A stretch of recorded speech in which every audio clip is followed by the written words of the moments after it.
മനുഷ്യന്റെ മനസ്സിലെ ഇരുണ്ട കോണുകൾ എപ്പോഴും ദുരൂഹത നിറഞ്ഞതാണ്. സാധാരണക്കാർക്ക് ചിന്തിക്കാൻ പോലും കഴിയാത്ത ക്രൂരതകളും ഭീകരതകളും ചില മനുഷ്യരിൽ ഒളിഞ്ഞുകിടക്കുന്നുണ്ട്. ഒരു പാറ്റേൺ അനുസരിച്ച് ആസൂത്രിതമായി ഒന്നിലധികം കൊലപാതകങ്ങൾ നടത്തുന്ന ഈ ക്രിമിനലുകളെയാണ് നമ്മൾ സീരിയൽ കില്ലർമാർ എന്ന് വിളിക്കുന്നത്. അവരുടെ മനഃശാസ്ത്രം, പ്രവർത്തികൾ, ഇരകളെ തിരഞ്ഞെടുക്കുന്ന രീതികൾ എന്നിവയെല്ലാം ലോകമെമ്പാടുമുള്ള കുറ്റാന്വേഷകരെയും മനഃശാസ്ത്രജ്ഞരെയും ഒരുപോലെ അത്ഭുതപ്പെടുത്തുന്ന ഒന്നാണ്.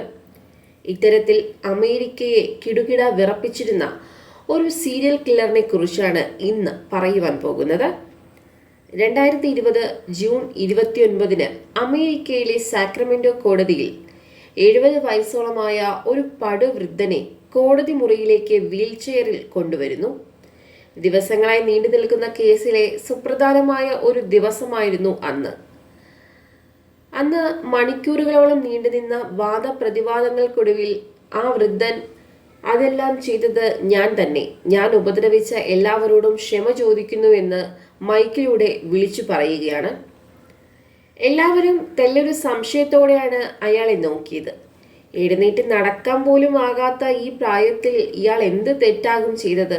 ചിലപ്പോൾ മുമ്പ് ചെയ്തിട്ടുള്ള മോഷണമോ കൊലപാതക ശ്രമമോ എന്തെങ്കിലും ആയിരിക്കാം എന്നായിരുന്നു അവിടെ നിന്ന് പലരുടെയും മനസ്സിലൂടെ കടന്നുപോയത്. എന്നാൽ അത് 40 വർഷക്കാലമായി അമേരിക്കൻ പോലീസിനെയും FBI-യെയും NIA-യും ഒക്കെ കബളിപ്പിച്ച് ഇരുട്ടിൽ മറഞ്ഞിരുന്ന serial killer Joseph James DeAngelo എന്ന ഗോൾഡൻ സ്റ്റേറ്റ് കില്ലറായിരുന്നു. ഇദ്ദേഹം സോറി എന്ന 2 അക്ഷരത്തിൽ ഒതുക്കി തീർത്തത് 13 കൊലപാതകങ്ങളും 50 പീഡനങ്ങളും 120ഓളം കവർച്ചയുമായിരുന്നു. ഒരേ സമയം പോലീസും ഒരു കുറ്റവാളിയുമായിരുന്ന ഒരു ഞെട്ടിപ്പിക്കുന്ന ജീവിതമാണ് ഇയാൾ നയിച്ചിരുന്നത്. കാലിഫോർണിയയിലെ പോലീസ് ഓഫീസറായിരുന്നു ജോസഫ്. ന്യൂയോർക്ക് സ്വദേശിയായ ജോസഫ് നാവികസേനയിൽ ചേർന്ന് വിയറ്റ്നാം യുദ്ധത്തിലും പങ്കെടുത്തിട്ടുണ്ട്. യുദ്ധകാലത്ത് നടത്തിയ കൊലപാതകങ്ങളും പീഡനങ്ങളും US എത്തിയ ശേഷവും ഇയാൾ ഇങ്ങനെ തുടർന്നു പോവുകയായിരുന്നു. പ്രധാനമായും 1970-80 കാലഘട്ടത്തിലാണ് ഇയാളുടെ കൊലപാതകങ്ങളും പീഡനങ്ങളും എല്ലാം കൂടുതലായി നടന്നത്. ഒറ്റയ്ക്ക് ആളുകൾ താമസിക്കുന്ന വീടുകൾ കേന്ദ്രീകരിച്ചായിരുന്നു ഇയാളുടെ അതിക്രമം. ഇങ്ങനെയുള്ള വീടുകളിൽ നിറത്തോക്കുമായി കയറിച്ചെന്ന് ആക്രമിക്കുന്നതായിരുന്നു ഇയാളുടെ രീതി. വാതിൽ തകർത്ത ശേഷം അകത്ത് കയറി സ്ത്രീകളെ ക്രൂരമായി പീഡിപ്പിക്കും. വീട്ടിൽ പുരുഷന്മാരുണ്ടെങ്കിൽ അവരെ മർദ്ദിച്ച് അവശരാക്കും. എന്നിട്ട് അടുക്കളയിലെ പാത്രങ്ങളെല്ലാം അവരുടെ മുകളിൽ കെട്ടിവെക്കും. ശേഷം അവർക്ക് മുന്നിൽ വെച്ച് തന്നെ ആ വീട്ടിലെ സ്ത്രീകളെ അതിക്രൂരമായി പീഡിപ്പിക്കും. പുരുഷന്മാരൊന്ന് അനങ്ങി ആ പാത്രങ്ങൾ വീഴുന്ന ശബ്ദം കേട്ടാൽ അവരെ അപ്പോൾ തന്നെ വെടിവെച്ച് കൊല്ലും. ഇതൊക്കെയായിരുന്നു ഇയാളുടെ ഒരു വിനോദം. രാത്രി സമയങ്ങളിൽ മുഖംമൂടി ധരിച്ചെത്തി ജനാലയ്ക്കരികിൽ നിന്ന് പീഡിപ്പിക്കുന്നതും ഇയാളുടെ ഒരു ശീലമായിരുന്നു. തുടക്കത്തിൽ കവർച്ച മാത്രം നടത്തിയ ജോസഫ് പിന്നീടാണ് സ്ത്രീകളെയും ഉപദ്രവിച്ചു തുടങ്ങുന്നത്. ഈ ജോസഫിന്റെ ഇരകൾ 13നും 41നും ഇടയിൽ പ്രായമുള്ളവരായിരുന്നു. ആദ്യം സ്ത്രീകളെ മാത്രമായിരുന്നു ഉപദ്രവിച്ചിരുന്നതെങ്കിൽ പിന്നീട് തന്റെ കണ്ണിന് മുന്നിൽ കാണുന്ന കൊച്ചു കുട്ടികളെ അടക്കം പീഡനത്തിന് ഇരയാക്കുമായിരുന്നു. പീഡനത്തിനിടെ ഇയാൾ സ്ത്രീകളുടെ ശരീരത്തിൽ കത്തി ഉപയോഗിച്ച് വരഞ്ഞ് മുറിവുകൾ ഉണ്ടാക്കുകയും അവരുടെ ശരീരഭാഗങ്ങൾ മുറിച്ചെടുക്കുകയും ചെയ്യുമായിരുന്നു. 1973 സാൻ ജോക്വിൽ വാലിയിൽ നടത്തിയതാണ് ഇയാളുടെ ആദ്യത്തെ കൊലപാതകം. ഒരു കോളേജ് പ്രൊഫസറെ ഇയാൾ വെടിവെച്ച് കൊല്ലുകയായിരുന്നു. ഒരു വീട്ടിൽ മോഷണത്തിന് കയറുന്ന സമയം ആ വീട്ടിലൊരു പെൺകുട്ടി ഉണ്ടായിരുന്നു. ഈ കുട്ടിയെ തട്ടിക്കൊണ്ടു പോകാൻ ശ്രമിക്കുന്നതിനിടെ കുട്ടി ഉറക്കെ കരയുകയും ശബ്ദം കേട്ട് കുട്ടിയുടെ അച്ഛൻ, അതായത് ഈ പ്രൊഫസർ, എഴുന്നേൽക്കുകയും ചെയ്തു. കുട്ടിയെ ജോസഫിന്റെ കയ്യിൽ നിന്നും രക്ഷിക്കാൻ ശ്രമിക്കുന്നതിനിടെ ഇയാൾ വെടിവെച്ച് കൊലപ്പെടുത്തുകയായിരുന്നു. അന്ന് ആ പ്രദേശത്ത് നടന്ന കുറ്റകൃത്യങ്ങൾ അന്വേഷിച്ച അന്വേഷണ സംഘത്തിൽ ജോസഫും ഉണ്ടായിരുന്നു എന്നതാണ് ഇതിലെ മറ്റൊരു പ്രധാന കാര്യം. കവർച്ചയ്ക്ക് വേണ്ടി ചുറ്റിക, ഡോഗ് റിപ്പലന്റ് എന്നിവ ഒരു സൂപ്പർ മാർക്കറ്റിൽ നിന്ന് മോഷ്ടിക്കുന്നതിനിടെ ഇയാൾ ഒരിക്കൽ പിടിക്കപ്പെട്ടു. അതോടെ ഇയാളുടെ ജോലി പോയി. മാത്രമല്ല കോടതി $100 പിഴ ചുമത്തുകയും ചെയ്തിരുന്നു. ഈ കുറ്റത്തിന് ശിക്ഷ അനുഭവിച്ച ശേഷം ഒരു ട്രക്ക് മെക്കാനിക്കായി ജോലി ചെയ്ത ജോസഫ് തന്റെ കുറ്റകൃത്യവും അതിനൊപ്പം തുടരുകയായിരുന്നു. 1986 ഇയാളുടെ അവസാനത്തെ അതിക്രമം. പക്ഷേ ഒരിക്കൽ പോലും ഇയാളുടെ പേരോ മേൽവിലാസമോ രൂപമോ കൃത്യമായി കണ്ടെത്താൻ പോലീസിനായില്ല. പലയിടത്തും ഇയാൾ പല പേരിലാണ് അറിയപ്പെട്ടിരുന്നത്. Visalia ransacker, east area rapist, night stalker, original night stalker എന്നിങ്ങനെയുള്ള പേരുകളായിരുന്നു ഇയാൾക്കുണ്ടായിരുന്നത്. എന്നാൽ മാസ്ക് ധരിച്ച രൂപമല്ലാതെ ഇയാളുടെ മുഖം ആരും കണ്ടിട്ടുണ്ടായിരുന്നില്ല.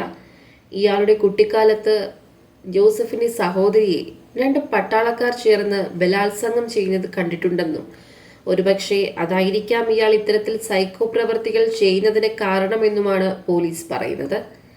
രാത്രികാലങ്ങളിൽ മാസ്ക് ധരിച്ചായിരുന്നു ഇയാളുടെ യാത്ര മുഴുവൻ. എന്നാൽ ആക്രമിക്കപ്പെടുന്ന വീട്ടിലുള്ളവരെ വാനിലാണ് വന്നതെന്നും അതേക്കുറിച്ച് പോലീസിനോട് പറഞ്ഞാൽ കൊന്നുകളയും എന്നെല്ലാം തെറ്റിദ്ധരിപ്പിച്ച് ഭീഷണിപ്പെടുത്താറുണ്ടായിരുന്നു. പോലീസിന്റെ ശ്രദ്ധ തിരിച്ചുവിടാൻ വേണ്ടിയായിരുന്നു ജോസഫ് ഇങ്ങനെ പറഞ്ഞിരുന്നത്. കുറ്റകൃത്യങ്ങൾ നടന്ന പ്രദേശത്തു നിന്നും ലഭിച്ച DNA സാമ്പിളുകളാണ് 40 വർഷങ്ങൾക്ക് ശേഷം 2018 ജോസഫിനെ കുടുക്കിയത്. 1975 പോൾ ഹോഡ്സ് എന്ന ഡിറ്റക്റ്റീവിന് ഈ കേസിൽ കൂടുതൽ താല്പര്യം തോന്നുകയും ഈ കേസിനെ കുറിച്ച് അദ്ദേഹം കൂടുതൽ പഠിക്കുകയും ചെയ്തു. വർഷം 2000 കഴിഞ്ഞപ്പോഴേക്കും DNA ടെസ്റ്റ് നിലവിൽ വന്നു. അക്കാലങ്ങളിൽ പീഡനത്തിനിരയായവരുടെ പക്കൽ നിന്ന് ശേഖരിച്ചിട്ടുണ്ടായിരുന്ന എവിഡൻസ് കിറ്റ് DNA പരിശോധിച്ചതിൽ നിന്നും പലയിടങ്ങളിൽ പല പേരുകളിൽ അറിയപ്പെടുന്നത് ഒരാൾ തന്നെയെന്ന് പോൾ ഹോൾസ് തെളിയിക്കുകയായിരുന്നു. ഈ സംഭവം ഈ കേസിന്റെ പ്രധാനപ്പെട്ട ഒരു വഴിത്തിരിവ് കൂടിയായിരുന്നു. പലരിലേക്ക് വ്യാപിച്ചു കിടന്ന അന്വേഷണം ഒരാളിലേക്ക് എത്തിച്ചേരുകയായിരുന്നു. പിന്നീട് ആ ഒരാൾ ആരാണെന്ന് കണ്ടുപിടിക്കാനുള്ള കഠിന പരിശ്രമത്തിലായിരുന്നു അദ്ദേഹം. അതിനിടെയാണ് ദൂരെയുള്ള ബന്ധുക്കൾ, കാണാതായവർ എന്നിവരെ തിരയുന്നതിന് വേണ്ടി GED മാച്ച് എന്നൊരു സൈറ്റ് കൂടുതൽ ആളുകൾ ഉപയോഗിക്കുന്നതായി പോളിന്റെ ശ്രദ്ധയിൽപ്പെടുന്നത്. അതിൽ അവരുടെ DNA കൊടുക്കുകയും അതിൽ ഏതെങ്കിലും DNAയുമായി തങ്ങളുടെ DNA കൂടുതൽ മാച്ചിങ് ആണോ എന്ന് നോക്കുകയാണ് ഇതിലൂടെ ചെയ്യുന്നത്. ഇതിൽ എവിഡൻസ് കിറ്റിൽ നിന്നും ലഭിച്ച DNAയുമായി മാച്ച് ആകുന്ന DNA കണ്ടുകിട്ടുമോ എന്നുള്ള അന്വേഷണത്തിലായിരുന്നു അദ്ദേഹം. അതിൽ നിന്ന് ചെറിയൊരു ശതമാനം മാച്ചിങ് ആയിട്ടുള്ള 20 DNAകളാണ് അദ്ദേഹത്തിന് ലഭിച്ചത്. ഇതിൽ നിന്നും മാച്ചായവരെല്ലാം കൊലയാളിയുടെ ബന്ധുക്കളാണെന്ന് കണ്ടെത്തുകയായിരുന്നു. തുടർന്ന് നടത്തിയ അന്വേഷണങ്ങൾക്കൊടുവിൽ 1800 കാലഘട്ടം മുതലുള്ള ഒരു ഫാമിലി ട്രീ തന്നെ പോളും അദ്ദേഹത്തിന്റെ സംഘവും സൃഷ്ടിക്കുകയായിരുന്നു. പിന്നീട് അങ്ങോട്ടുള്ള തിരച്ചിലിനൊടുവിൽ ഫാമിലി ട്രീ വെട്ടിച്ചുരുക്കി 2 പേരിൽ മാത്രം വന്നു നിന്നു.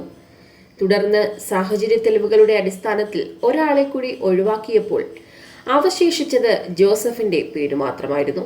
പിന്നീട് അങ്ങോട്ട് പോൾ ഹോഡ്സ് ജോസഫിനെ പിന്തുടരുകയായിരുന്നു.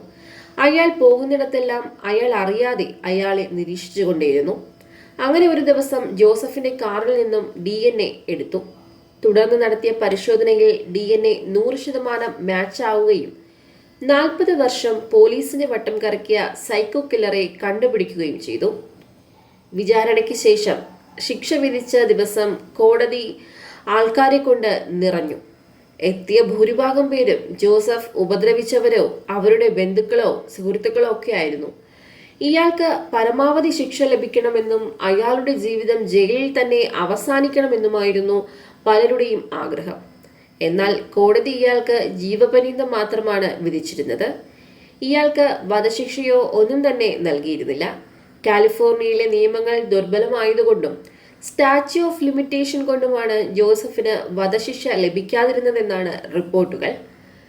കുറ്റാരോപിതനായ വ്യക്തിക്ക് കേസുമായി എന്തെങ്കിലും തരത്തിലുള്ള ബന്ധമുണ്ടെന്ന് ഒരു കാലയളവിന് മുമ്പ് പ്രോസിക്യൂഷൻ തെളിയിക്കണം. അല്ലാത്ത പക്ഷം കുറ്റാരോപിതനായ വ്യക്തിയെ കോടതി വെറുതെ വിടും. അതായിരുന്നു ഈ സ്റ്റാച്യു ഓഫ് ലിമിറ്റേഷൻ എന്ന് പറയുന്നത്. ആ കാരണം കൊണ്ടും ശാരീരിക ബുദ്ധിമുട്ടുകളെ കൊണ്ടുമാണ് കോടതി ഇയാൾക്ക് ജീവപര്യന്തം വിധിച്ചത്. ജോസഫിന്റെ ക്രൂരകൃത്യങ്ങളെക്കുറിച്ച് പ്രതിപാദിക്കുന്ന ഒരു പുസ്തകവും I will be gone in the dark എന്ന പേരിൽ പുറത്തിറങ്ങിയിട്ടുണ്ട്. പീഡിപ്പിച്ച ശേഷം ജോസഫ് ഒരു സ്ത്രീയുടെ ചെവിയിൽ പറഞ്ഞ വാക്കുകളാണ് ഈ പുസ്തകത്തിന്റെ ശീർഷകമെന്നാണ് റിപ്പോർട്ടുകൾ. ഞാൻ ഇരുട്ടിന്റെ മറവിലേക്ക് ഇറങ്ങിപ്പോകും, നിങ്ങൾക്കെന്നെ ഒന്നും ചെയ്യാനാവില്ല എന്നാണ് ഇതിന്റെ അർത്ഥം. ക്രൈം എഴുത്തുകാരിയായ മിഷേൽ മാഗ്നമറ ഇയാളെപ്പറ്റി ഒരുപാട് ലേഖനങ്ങൾ എഴുതിയിരുന്നു. എന്നാൽ 2017 മിഷേൽ മരണപ്പെടുകയും 2018 ഇവരുടെ ഭർത്താവാണ് ഈ പുസ്തകം പബ്ലിഷ് ചെയ്യുകയും ചെയ്തത്. ഇതിനു പിന്നാലെ ഇതേ പേരിൽ ഡോക്യുമെന്ററികളും പുറത്തിറങ്ങിയിരുന്നു.